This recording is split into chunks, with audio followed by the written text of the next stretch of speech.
On this week's Vaticano, Pope Francis appeals for conversion during Lent and for peace in the Ukraine, while the Major Archbishop of the Ukrainian Greek Catholic Church talks about his experience during the country's violent unrest. Also, Latin American bishops meet with Pope Francis. Just days later, he meets with all of Spain's bishops for the first time since becoming Pope. An interreligious group who worked with him in Buenos Aires make a stop in Rome to greet him after a pilgrimage to the Holy Land. And an expert tells us about the current challenges priests are facing. All this plus Seminarians start their soccer tournament Clericus Cup in Rome, and St. Peter's colonnade finishes its cleaning after a 5-year restoration. All this coming up on Vaticano. On the 1st of March, after a few days of resting due to a cold, Pope Francis prayed the Sunday Angelus with the faithful at St. Peter's Square. He reminded everyone that Lent was about to start and appealed strongly for peace in Ukraine.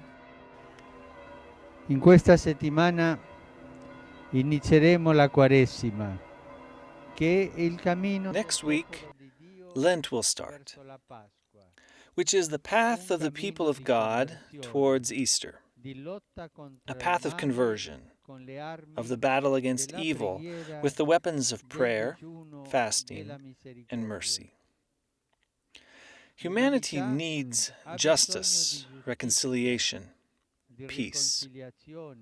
And humanity can obtain this only if it turns to God from the depths of the heart.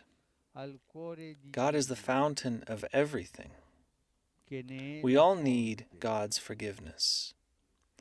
Let us enter Lent with a spirit of adoration towards God and of fraternal solidarity towards all those who are currently affected by poverty and violent conflicts. I ask that you keep praying for the Ukraine, which is living in a delicate situation. I ask that all the parties involved within the country make the effort to surpass the incomprehension and build together the future of the nation. I also address the international community that it maintains those initiatives that clearly seek dialogue and concord. Affinché sostenga ogni iniziativa in favore del dialogo e della concordia. During the catechesis, the Pope invited the faithful to detach themselves of the riches of this world and to share what they have with others. Un cuore occupato dalla brama di possedere. A heart full of greed and need of possession is a heart full of an anxiety to possess, but empty of God. That is why Jesus warned the rich several times, since the risk of them placing their own securities in the goods of this world is very high. And security, definite and true security, is only found in God. There is no space for faith in a heart possessed by riches. Everything is occupied by wealth, and there is no room for faith. However, if one leaves to God the space that belongs to Him, and this means, in first place, His love will drive him to share wealth, to place it at the service of projects of solidarity and development, like so many examples the Church has shown us throughout history. In this way, through our service, through our generosity, the providence of God passes on to others. If each one of us does not accumulate wealth only for himself, but rather places it at the service of others, God's providence is made visible in that gesture of solidarity. But if instead of sharing, one accumulates it only for oneself, what will happen when he is called before God? Will he not be able to take his wealth with him? He will not be able to take his wealth with him, because, as you well know, the shroud has no pockets. It is better to share, because only what we have shared will we take with us to heaven. soltanto quello che abbiamo condiviso con gli altri.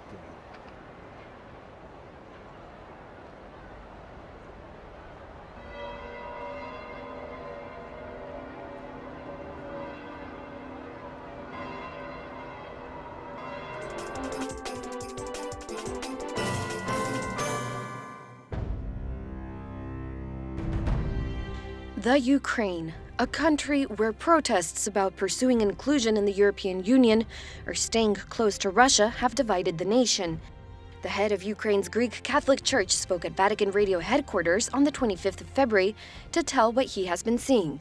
In questo punto, noi, At this point, we Christians of different denominations have created a clandestine network of aid for those injured, because people could not access public hospitals without fear of being arrested. And our churches and cathedrals have been turned into underground hospitals. I remember that during these really cold days, when we had transported the injured clandestinely, the people who had been on the square were really affected by the cold, where it was 20 degrees Celsius below zero. They had pneumonia and other illnesses. Some of them had gone to the Lutheran church because it was warmer there. It was just beside the President's administration building, 2 steps away. I went to visit, and the Lutheran pastor told me, "Beatitude, you should not thank me for what we are doing, because we, Protestants, have seen that it is the suffering Christ who is there in the square, and we felt a duty of conscience to have mercy. You should not thank us, it is our Christian duty to do this." But when the situation worsened in the most dramatic way, the snipers would shoot, they would throw grenades, and there were so many injured that they could not be transported anymore. The closest church to the square is the Latin Cathedral, and the Latin Cathedral turned into an operating room, right in front of the altar where the Eucharist is celebrated. The doctors and volunteers operated on that table to save lives. And then an underground transportation system was organized to take the wounded away from this battlefield, always with a big fear that someone would follow them on the way, with very, very dangerous consequences. The Archbishop added that a result of this conflict is that the different Christian denominations are putting aside their differences to work together.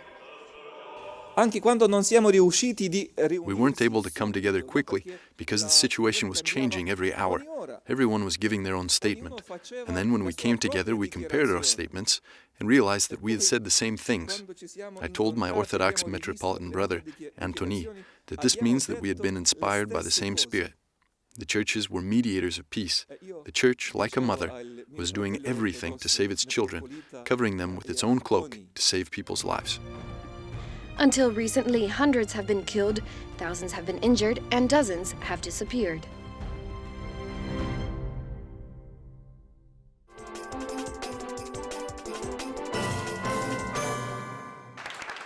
On February 27, Pope Francis received a group of Argentinian pilgrims from different religions who had been on pilgrimage in the Holy Land. 15 Catholics, 15 Muslims, and 15 Jews concluded their pilgrimage by passing through Rome to greet Bergoglio. They had collaborated with him in Buenos Aires when he was a cardinal.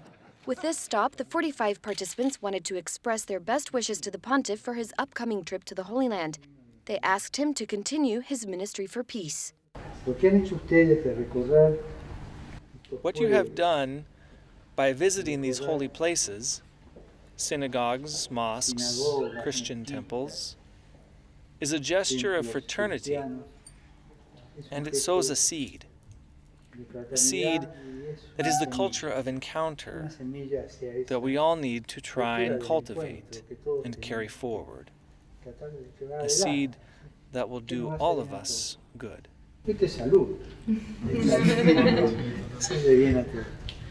Their trip had included Jordan, Palestine, and Israel, imitating the one Pope Francis will take from the 24th to the 26th of May. With this visit to the Holy Land, Pope Francis commemorates 50 years since the trip of Pope Paul VI in January of 1964. Stay with us. After the break, Latin American clergy meet with Pope Francis. Just days later, all of Spain's bishops meet him for the first time since becoming Pope. Welcome back. You're watching Vaticano. Latin American bishops and cardinals met with Pope Francis on the 28th of February to conclude their annual meeting in Rome. He told them to be close to the youth in every aspect of life, including school, family, and work. And he reminded them of the importance of listening to young people with an open heart. The Pope asked the clergy to invite them to follow Jesus as a real person and not as a character in a novel. The Pope, more than anyone, knows what Latin America needs: to be close to the youth, to share with them, and definitely to accompany them. His message in Rio de Janeiro, just like during his encounters over here, is undoubtedly the same: that the Church should be close to the youth, not to conquer them, but to accompany them. They're two different things, two interesting concepts. From my experience, coming from a small country like the Dominican Republic, the youth have a perfect harmony with the Pope. Many went to Rio and they're still constantly keeping up with what the Pope says. But the fact that Latin America has given a Pope to the Universal Church is something very important for us. Eso para nosotros es fundamental. Nos habló así directamente de corazón a corazón. He spoke to us directly, heart to heart, and he said that we should insist on transmitting the faith within the formation of young people.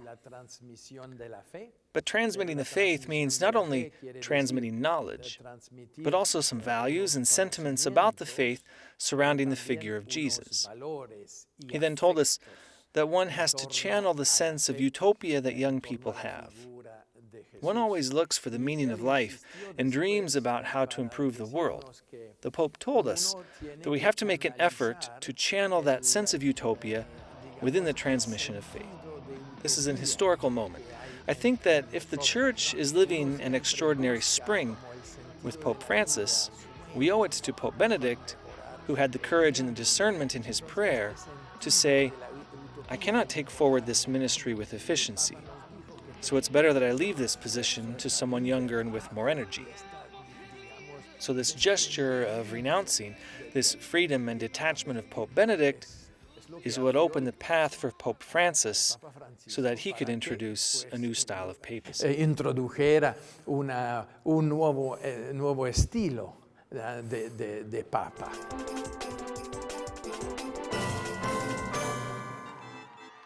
On Ash Wednesday, Pope Francis asked thousands of pilgrims gathered for his weekly general audience at St. Peter's Square to make a big effort to convert during Lent.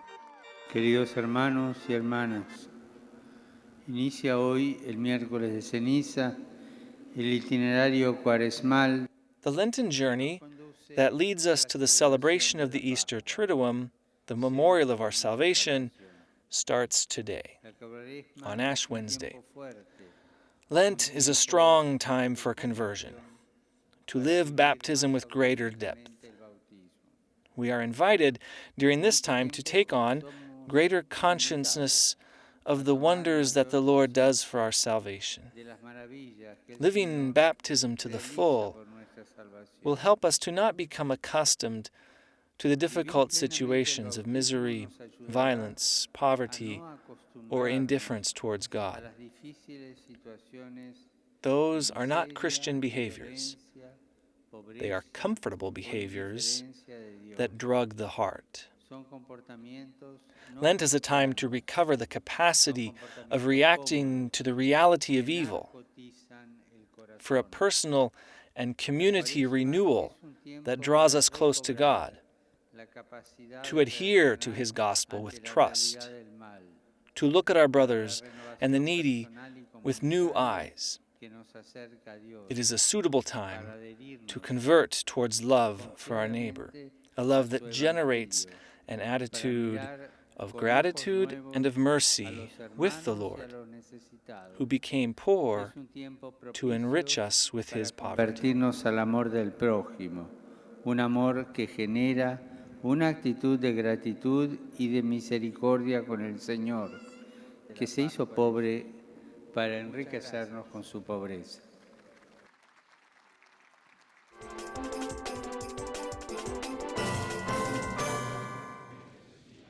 Pope Francis received the bishops of Spain on March the 3rd, who were at the Vatican for their ad limina visit. Al final del mensaje que hoy nos ha dado, At the end of the message that he gave us today, he told us to work with hope. It is true that there are many problems, and in Spain, we live them every day. There are some types of problems that affect some people and others that affect other people. We have problems and uncertainties. The horizon seems to be quite limited, or at least dark. But he told us that amidst all of this, we should have hope. We should work intensely in the field of the gospel, which is the entrustment that we have received. The Episcopal Conference and the communion with our brothers should help us in our work. He told us we should always remember the poor and those most in need. It is a permanent message of the Pope that is also in the heart of the gospel. Without a doubt, sinners, the poor, and the weakest of society were the recipients of the gospel and of the actions of Jesus. We should be close to them. It's a constant message. It is a very rich and evangelizing message. Es un mensaje constante, pero es un mensaje muy rico y muy evangélico. He first met Pope Francis in January 2006 and again in Brazil's Aparecida in 2007. Before the audience with the bishops, he spoke privately with the prelates of Santiago of Compostela and Oviedo. El Papa nos ha hablado que tenemos que cuidar cariñosamente. The Pope told us that we need to lovingly care for all priests, both young and not so young, some in one way and others in another. He gave us some instructions that really highlight the Pope's spiritual depth, but also his humanity. He's very human. He's a very spiritual man. He's able to make a faithful reading of reality with a theological dimension, especially stressing a perspective of hope that today more than ever, all of us need. He spoke to us of consecrated life. He told us to give his affectionate greeting to the whole diocese, to all who make up the life of the diocese, and to always stay close. He also highlighted the peripheries. I told him, Holy Father, tell us how we should take forward the ministry of the Exodus, because the ministry that we need to do today is that of the Exodus. Then he explained himself very well, telling us, I've already spoken to you about what it means to go to the peripheries, and you need to be very close to people. It's fundamental. It is the evangelizing strength that we need to have. He also has a great sense of humor, and I think this is what gives him that intensity. He talks a lot about his own experience, the experience he had as Archbishop of Buenos Aires. He told us that in one of the pilgrimages that the diocese had organized, he started confessing, and that a small old lady with very vivid eyes came up to him. He told her, "But you have no sins." And she answered him, "Yes, yes, I have sinned. But I know that God always forgives us, because if he didn't forgive us, the world wouldn't exist." He told us other anecdotes, and it made us realize that he has experiences that have been spiritually interpreted in a profound way. And with the mirror that he presents us with, we realize we have a lot to change to be more like that image. But of course, always with the reference to Christ. Eso sí, siempre haciendo referencia a Cristo. Pope Francis has been invited to Spain for the 500th anniversary of St. Teresa of Avila's birth in 2015. Stay with us. After the break, an expert tells us the challenges young priests are facing today, and seminarians and priests start the Clericus Cup tournament as St. Peter's finishes a 5-year restoration. Welcome back. You're watching Vaticano.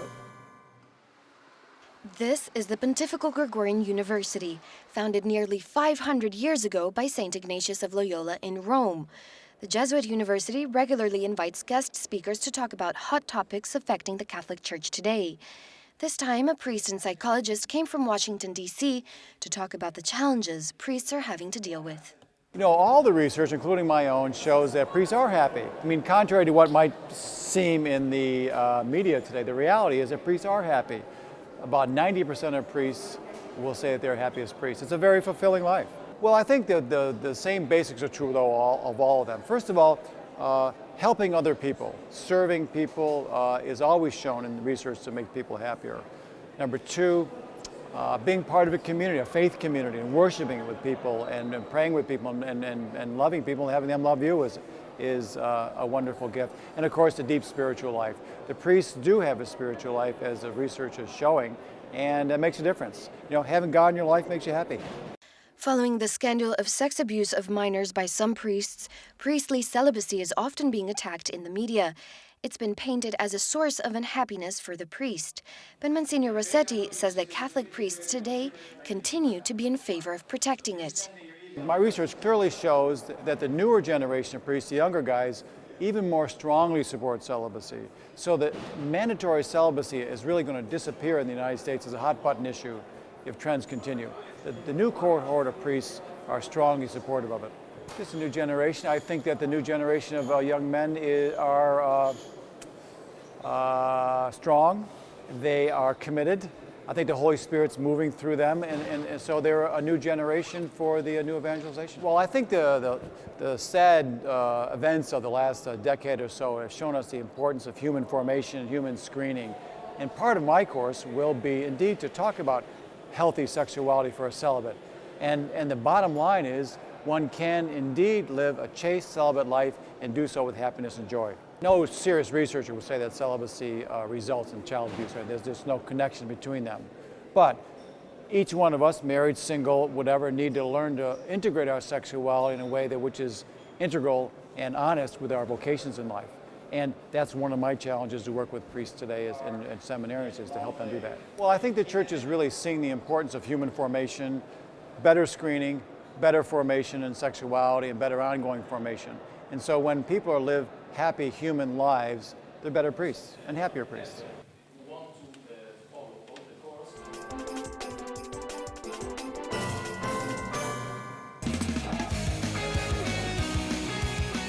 Over 350 priests and seminarians from 60 countries are vying for the Clericus Cup this year. The Pontifical North American College has won 2 years in a row, but teams from different colleges are competing to take the crown. The first game of this year's tournament will kick off on March the 8th. Forense Augustinianum Institute gave details about how the tournament teaches priests new ways of coming closer to God. The Clericus Cup is, should be not only a tournament, but also educational tool. Future priests will once come back to their dioceses and parishes, and sports is an excellent way of evangelization. In Italy, virtually in every parish there is a football playground. It's called oratorio. Oratorio is not a place to pray, but to play. But the big saints have understood that sports can play a key role in education. The Blessed Pino Puglisi is a martyr. He used soccer to keep children away from the mafia. Each team has a different uniform, but all have something in common. My captain is Pope Francis. Is the motto is the motto printed on the T-shirts. Well, it's ecclesiology in a pill. The Pope is our captain. Captain comes from caput, from the head. But it's also in reference to Francis, Saint Francis, who loved to play with their brothers, with the friars. And the cricket club, the St. Peter's Cricket Club, was inspired by the ambassador of Australia to the Holy See, a cricketer himself. And we want to replicate the idea of the Clericus Cup, playing cricket between students of the Roman pontifical universities and seminaries, mainly from the subcontinent, but also from Australia, New Zealand, England, West Indies, and so on. And we have challenged the Church of England, and we hope to be playing at Lord's in a charitable match in September, late September or October. And with the Pope, who is a big football fan of the San Lorenzo team in Buenos Aires, he has decided to meet the Clericus Cup and Italian athletes on the 7th of June at St. Peter's Square. The Clericus Cup, which is organized by the Italian Sports Center, began in 2007 as an initiative of the Pontifical Council for Culture.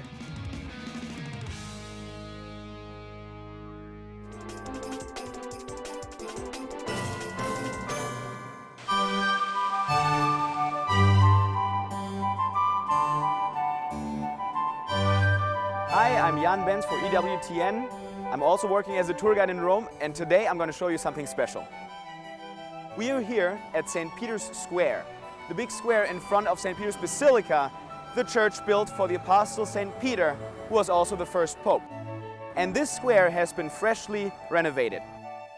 Today we see the square in its original beauty of the Baroque era, when Gian Lorenzo Bernini built it between 1656 and 1667 by commission of Pope Alexander VII's Chigi, who left his names and his family crest 6 times around the colonnades. The colonnades, as the architect put it, are like 2 arms, 2 wings of Mother Church that welcome everybody in the heart of the Church.